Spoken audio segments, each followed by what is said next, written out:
दुर्गा सप्तशती 13वां अध्याय राजा सुरथ और वैश्व की देवी का वरदान। महर्षि मेधा ने कहा, हे राजन, इस प्रकार देवी के उत्तम वर्णन का मैंने तुमको वृतांत सुनाया।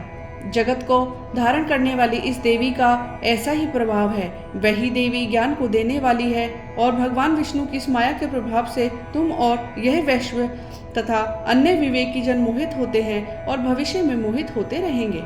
हे राजन, तुम इस परमेश्वरी की शरण में जाओ। यही भगवती आराधना करने पर मनुष्य को भोग, स्वर्ग और मोक्ष प्रदान करती हैं। मार्कंडे जी ने कहा, महर्षि मेधा की ये बात सुनकर राजा सुरथ ने उन अग्रव्रत वाले ऋषि को प्रणाम किया और राज्य के छिन जाने के कारण उनके मन में जो अत्यंत ग्लानि हुई थी, वे राजा और वैश्य तपस्या के कारण वन को चले गए और नदी के तट पर आसन लगाकर भगवती के दर्शनों के लिए तपस्या करने लगे।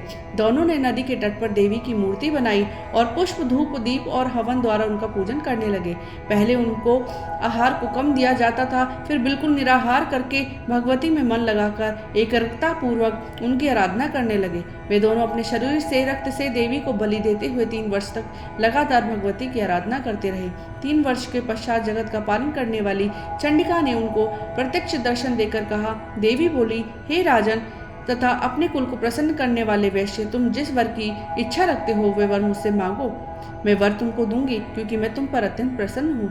मार्कंडे जी ने कहा, ये सुनकर राजा ने अगले जन्म में नष्ट न होने वाला अखंड राज्य और इस जन्म में बलपूर्वक अपने शत्रु को नष्ट करने वाले के पश्चात अपना पुनः राज्य प्राप्त करने के लिए भगवती से वरदान मांगा। और वैश्य ने, जिसका चित्त संसार की ओर विरक्त हो चुका था, भगवती ने अपनी ममता और अहंकार रूप आसक्ति को नष्ट कर देने वाले ज्ञान को देने के लिए कहा। देवी ने कहा, हे राजन, तुम शीघ्र ही अपने शत्रु को मारकर पुनः अपना राज्य प्राप्त कर लोगे। तुम्हारा राज्य स्थिर रहेगा और फिर मृत्यु के पश्चात आप सूर्य देव के अंश से जन्म लेकर सारणिक मनु के नाम से पृथ्वी पर ख्याति को प्राप्त होंगे। हे वैश्व कुल में श्रेष्ठ, आपने जो मुझसे वर मांगा है मैं आपको देती हूँ।